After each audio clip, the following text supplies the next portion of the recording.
한 명 한 명이 헌법기관으로 사실상 행정부 장관급의 대우를 받는 국회의원. 국회의원이 되면 어떤 특권이 주어질까요? 우선 직장인 연봉으로 볼 수 있는 어마어마한 세비가 주어지는데요. 1년이면 1억 4천만 원 정도입니다. 억대 연봉자죠. 게다가 입법 활동을 위해 9천만 원 정도가 따로 지원된다고 하네요. 국회의원이 가지는 가장 큰 특권은 면책특권과 불체포특권입니다. 이 면책특권은 국회에서 일하며 한 말과 투표 행위에 대해 민형사상 책임을 묻지 않는 것이고요. 불체포특권은 혹시 법을 위반했다 하더라도 국회가 열려 일을 하고 있을 때에는 동료 의원들의 동의 없이 체포되지 않는 특권입니다. 과거 독재 정권 시절 의원들이 소신껏 역할을 할 수 있도록 돕기 위해 주어진 것들입니다. 이 밖에 다른 지원금도 쏠쏠한데요. 비행기를 타고 출장을 가면 비즈니스석을, KTX나 배를 타면 최상 등급의 좌석을 이용료로 지원받을 수 있고요. 출입국을 할 때 별도의 검사장과 경로를 이용해 빠르고 간편하게 공항을 이용할 수가 있습니다. 매달 차량 유지비 약 35만 원과 유류비 110만 원도 지급됩니다. 여기에 민방위나 예비군 훈련 면제 같은 겉으로 잘 드러나지 않은 혜택까지 더하면 줄잡아 200여 가지나 되는 특권이 주어진다고 하는데요. 자, 이쯤 되면 특권이 너무 많은 것 아닌가 하는 생각도 드시죠? 실제 우리나라 국회의원 세비만 놓고 봐도 1인당 연간 GDP와 비교해 5.2배 수준이라고 합니다. 미국, 프랑스, 영국 같은 다른 나라와 비교해봐도 월등히 높은 수준입니다. 국민을 대신해서 열심히 일하라는 의미로 주어지는 국회의원 특권. 결국 그 특권 남용하다 내려놓는 상황에 처했습니다.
정신 차려 이 친구야라는 노래가 나오고 있는데 초선 의원들이 어제 한자리에 모였습니다.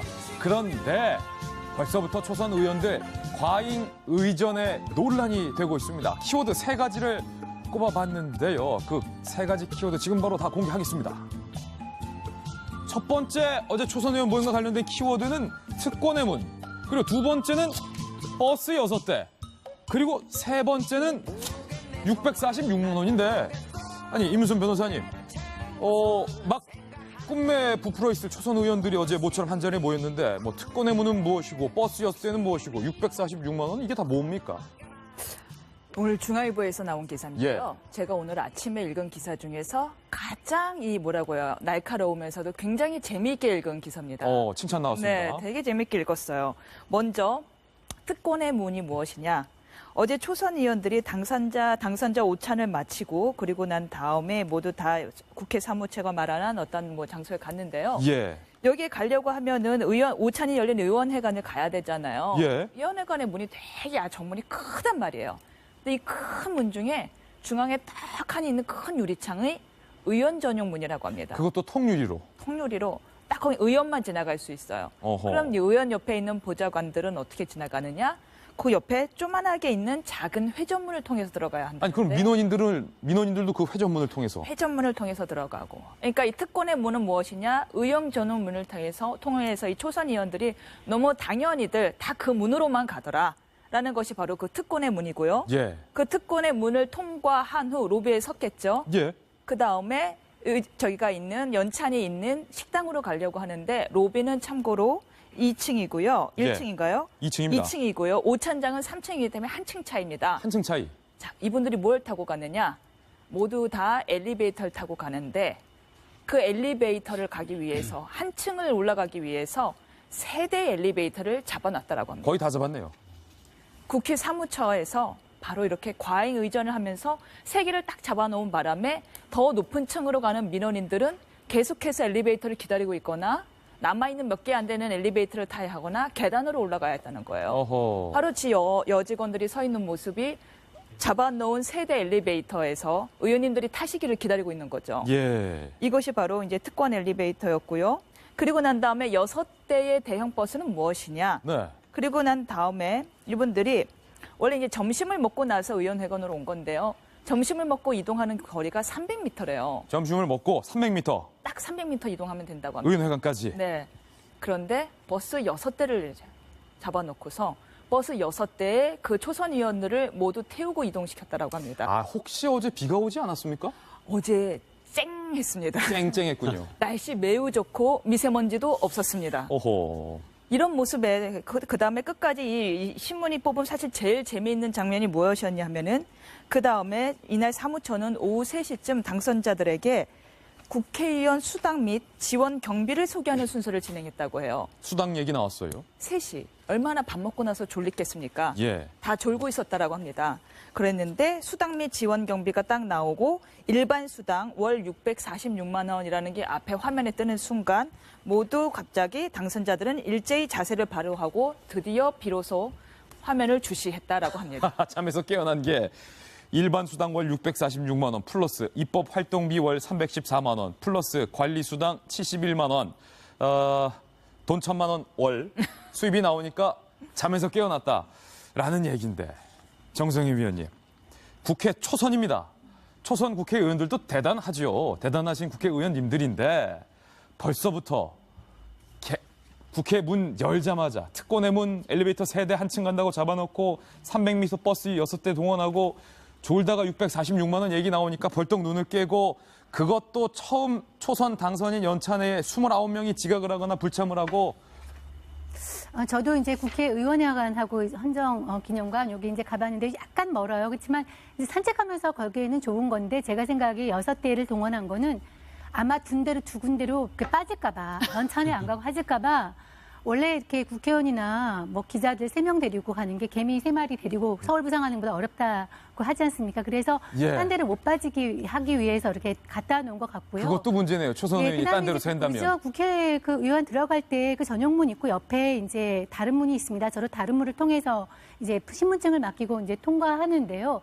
이제 저거는 제 생각에는 그 의원들이 벌써부터 이렇게 권력에 맞서 들였다기보다는 국회 사무처에서 시키는 대로 가능성이 커요. 그러니까 저 길을 들일 때 그렇지 않다는 것에 대해 그렇지 않고 다른 방법이 있다는 거에 대해서 어른들이 알면은 다르게 할 수도 있는데 아마 시키는 대로 했을 것 같아서 저도 무슨 그런 행사나 이렇게 가면 과잉 의전이 불편하거든요. 네. 이 사무처에서 저렇게 의원들을 저런 식으로 권력에 맞들이게 하는 거에 대해서는 조금 사무처 차원에서 좀 이렇게 새로운 어떤 네. 제도나 이런 걸 도입할 필요가 있고요. 저걸 알면은 아는 국회의원들은 아마 싫다는 사람들이 나타날 수 있을 것 같은데, 이렇게 하는 건가 보다 하고서 네. 이게 길들여지는 거죠. 저는 130여 명의 국회의원들, 초선 국회의원인데 아무리 초선이라지만 초선이 초등학교 1학년을 의미하는 게 아니잖아요. 국회의원님들인데 뻔하니 보면 알 수 있는 특권 유리문으로 들어가서 민원인들 뒤에 줄 서 있는데 한층 올라간다고 엘리베이터 딱 하니 기다리고 버스 6대 올라가고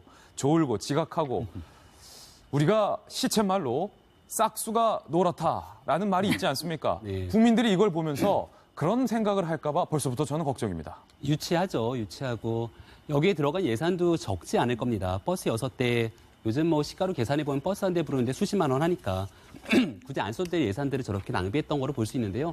아까 정 의원님 말씀처럼 초선 의원들은 선택의 권한이 없었겠죠. 일단은 자리를 판을 깔아놨으니까 팔아준 깐에서 일단 와서 졸고 앉아있으면서도 도대체 내가 이 자리에 왜 앉아있는가라는 생각을 하는 분들도 있을 거예요. 되게 아마 언론 못지않게 화가 치미는 초선 의원들도 많이 계실 거고 그런 초선 의원님들께서 이제 뭘 하시면 되냐면요.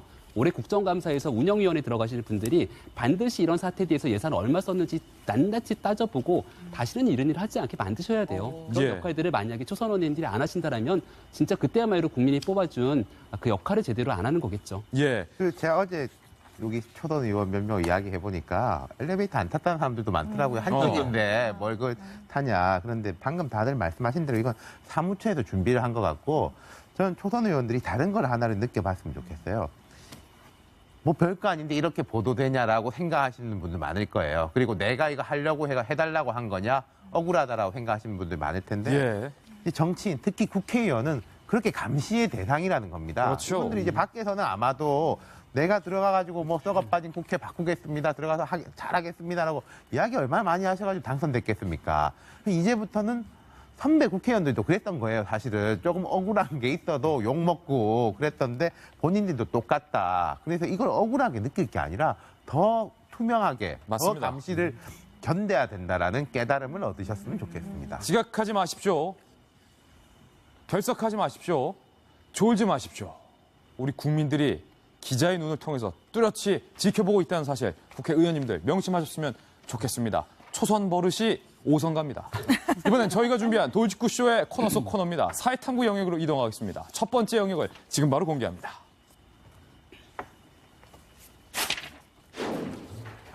일본에서 요즘 졸업도 아니고 졸혼이라는 단어가 유행을 하고 있다는데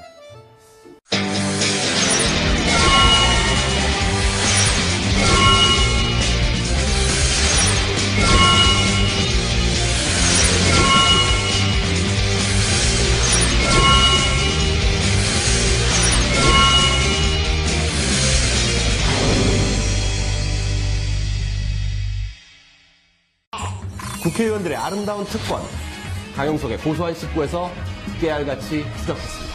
근데 특권은 좀 많이 누리셨을 것 같은데. 네. 이건 뭐 저야 뭐 한 2년 하고 그냥 뭐 아시다시피 철퇴 맞아가지고 뒤에 2년은 뭐 누린 게 없어요 전혀. 아쉽기만 합니다 그냥. 좋긴 좋은가 봐요, 특권이. 안 겪어본 사람은 몰라요. 민방위 기본법 18조에 따르면 국회의원은 제외됩니다. 왜? 국회를 지켜야 되니까. 더구나 예비군 동원 명령에서도 열애가 가능한데요. 향토 예비군 설치법 5조에 따르면 국방부 장관은 예비군 대원에게 일정 시간 내에 지정된 장소로 모이라 명령할 수 있지만 국회의원은 보류할 수 있다고 합니다. 왜? 국회를 지켜야 되니까.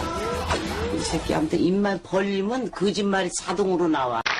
주로 뭐 하세요? 예, 그러니까 저 본회의가 사실 되게 지겨워요. 그러니까 그리고 또 뭐 대정부 질문하면 그 남이 질문하는 거 그거 뭐하러 듣고 있겠어요. 그러니까 근데 출석은 해야 되니까 앉아서 계속 뉴스 보는 거지. 그리고 국회의원들 취미가 뭐냐면 그 검색창에다가 자기 이름 쳐보기예요. 오늘은 내 뉴스 뭐가 떴나 뭐 이런 거. 그래서 거기서 맨날 그거만 하고 있어요. 예. 특히 국회 본청과 의원회 간 중앙 출입구 또한 의원 전용 출입구입니다. 관례인가요, 그게? 글쎄 저도 그게 참 좋더라고요. 딴 사람들이 글로 들어가려고 그러면 이렇게 앞에서 지키시는 분이 아우 안 된다고 그러고 못 들어가게. 거기 들어갈 때 또 경례를 탁 해줘요. 쿨하게 탁 계속해서 인사를 탁. 그 순간이 정말 내가 잘못했구나 이런 느낌이 그립다. 배지를 딱 달고 있어야지 되겠네요. 아니 근데 다 알아요. 300명 얼굴 쫙 기억해가지고 그분들 딱 알아요.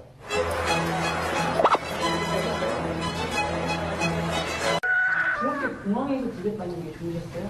그 공사 직원이든지 누가 이렇게 나와서 쭉 데리고 들어가는데 그냥 쭉 걸어 들어가요. 그러니까 뭐 검색 뭐 이런 게 없이 그냥 쭉 걸어 들어가기 때문에 딱 한 15분 전에만 가면 시간 딱 맞거든요. 부산 갈 일이 있는데 의원 시절 생각을 하고 30분 전에 간 거예요. 공항에. 표를 아예 끊어주질 않는 거예요. 왜냐면 지금 가도 늦는다고 위에 사람 많다고. 아쉬웠겠어요. 아쉬운 게 아니라 서럽더라고요. 저는 뭐가 제일 신선하게 기억에 남냐면요. 국정감사를 한다고 이제 해당 기관에 갈 때가 있어요. 국정감사 기간 중에 대부분 국회에서 하는데 출장비 같은 게 반영이 되기 때문에 일부러 가는 경우도 있어요. 가면은 그 기관에 그 의원들 쓰라고 화장실을 하나 이렇게 딱 지정해 놓는데 거기 세면대에 칫솔을 쫙 이렇게 놔두거든요. 그 칫솔에다 이름을 다 붙여놔요. 새 칫솔을 딱 해가지고. 그러니까 식사하시고 와서 이빨 닦고 하시라고. 그걸 좀 딱 까면서, 야. 네, 뭐, 제가 그 전 동료였던 만큼 이름은 밝히지 않겠습니다. 정치자금 사용 내역 공개 들어갑니다. 회원분 중에 A호는요, 안산 제일컨트리클럽, 즉, 골프장에서 13,500원을 결제했는데요. 정치활동 정책 관련 자문이랍니다. 또 이분은 막국수집을 좋아해요. 정책자문 간담회를 연 곳에 막국수집이 여러 번 나오네요. 그리고 1번지 생고기, 이탈리안 레스토랑, 이태원 맛집, 샌드위치 전문. 이거 나랑 같이 간 거 아니야? 이태원 맛집 이분 갈등이 아닌데 이건 이때 좋아해 이분. 이때 좋아해. 이때 등 서울 맛집이란 맛집은 모두 간담회 장소 되시겠습니다. 또 B원은 3번 피트니스 클럽에서 27만 원을 결제하셨는데요. 27만 원이면 3개월 골프 연습 비용이라고 하는군요.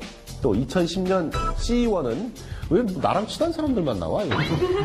2010년 10월 10일엔 서초동 갈비에서 재경 009 동문 간담회 12만 6천 원. 그달 10월 30일에는 청담동 고깃집에서 재경 00 동문 간담회 56만 4,080원. 11월에는 대한 동문 간담회를 횟집에서 21만 6천 원. 하여간 모두 정치 간담회를 하시는데 동문회 가서 밥값 낸 게 아니라 간담회에 동문들이 참석한 거랍니다. 비겁한 변명입니다! 또 어떤 국회의원들은 너무 짜게 쓰셔서 의심드는 분들도 계십니다. 18대 K의원이 신고한 내역을 보자면요. 성폭행 흉범 양형 강화를 위한 간담회 국회 내 식당 7,000원. 이게 뭐예요? 막 혼자 한 거예요? 간담회를? 좀 이상하네. 공군 조종사 민간 이탈 관련 대책 간담회 국회 내 식당 7,000원. 정책 간담회 국회 커피 전문점 2,700원. 아니 간이 작아가지고 다 간담회라고 써놓은 거구나. 이거 커피 한 잔 마신 것도. 의원님은 어떻게 쓰셨나요? 그러니까 저도 좀 뭐 썼죠. 아니 이게 뭐 원래 밥값을 쓸 수 있게 돼 있어요. 의원님 걸 한번 가져와 봤는데요. 저도 맛집 엄청 나올 텐데. 저 하루에 빵, 초콜릿을 좀 많이 좋아하시는 것 같아요. 직원들이 먹었겠지. 카오이라고 하루에 3번 가셨더라고요, 초콜릿. 아니 3번 간 게 아니라 한 집에서 3번 긁었겠죠. 이라고 그 인도 식당인데. 빵집도 굉장히 좀 많더라고요. 아니 뭐 빵집 가게 뭐 잘못인가 왜 빵집 갖고 그래. 의원님은 네. 식대는 식대라고 다 쓰셨어요. 아니 왜냐면 식대도 괜찮다고 그러는데 식대라고 쓰면. 근데 전 별로 이거 흥미진진하지 않다니까. 나 이거 짜증나. 서울시장이나 했으면 좋겠어. 박원순 1년 동안 뭐 썼나. 이 면책 특권하고 불체포 특권이 스웨덴은 없습니다. 그리고 대한민국이 있죠. 그다음에 보좌진의 경우가 국회의원 스웨덴은 4명당 1명, 그러니까 1명당 0.25명을 채용할 수 있고요. 같이 쓰고 있군요. 같이 쓰고 있는 같이. 거죠. 네. 한국은 9명이죠. 보좌진 7명, 보좌직원 7명에 인턴 2명, 합쳐서 9명에 약 4억 원간의 인건비가 이제 지급이 되고 있고요. 그다음에 무노동 무임금 원칙에 의해서 스웨덴은 결근하면 지급 불가합니다. 아마 본회의겠죠. 회의에 결근하면 지급 불가하는데 대한민국은 그렇지 않죠. 근데 사실 이 국민들이 이렇게 대한민국 국회의원은 특권이 막강하다라고 하는데 사실 제가 제일 궁금한 거는 두 진행자분께서는 전직 의원이셨으니 어떻게 생각하시는지 국민들은 특권이 곧 권한이고 이렇게 생각하거든요. 김일도 말씀하시죠. 글쎄 이제 사실은 굉장히 열심히 일만 했었기 때문에 저는 제가 무슨 특권을 누렸는지도 잘 모르겠어요. 솔직하게 말씀드리면. 네. 그런데 바로 이런 일들이 터지기 때문에 이런 말도 안 되는 일들이 일어나기 때문에 바로 국회의원들에 대해서 비판의 목소리가 가해지는 거고 뭐 특권뿐만 아니라 의원 정수도 줄여야 된다. 뭐 세비도 깎아야 된다. 보좌진 줄여야 된다. 이런 얘기들이 나오고 있다고 생각을 합니다. 그래서 가장 상식적인 선에서 없어야 될 일들이 벌어지고 있기 때문에 여전히 이 모든 것들이 특권으로 보여지고 국민 눈에는 비판적인 그 목소리가 나올 수밖에 없는 것이죠. 제가 말씀드리면요. 일단 국회의원 개인하고 국회의원에 대한 자리, 기능하고 구분해야 됩니다. 국회의원 개인이 문제가 많죠. 네. 그렇다고 해서 국회의원이란 자리, 기능을 훼손해서는 안 됩니다. 네. 그렇죠? 그리고 또 이제 그다음 얘기는 뭐냐면 우리가 국회의원의 권한하고 특권을 혼동할 수가 있어요. 네. 국회의원은 권한을 가지고 제대로 이제 일을 해야 되겠죠. 근데 권한을 남용할 때 그게 보통 특권이 되거든요. 그러니까 이제 특권을 없앤다 그래서 권한까지 다 없애버리면은 정말 이제 재벌 좋고 뭐 귀족 노조 좋고 여러 군데가 이제 살판 나는 거죠. 그래서 그게 잘 구분이 돼야 될 것 같습니다.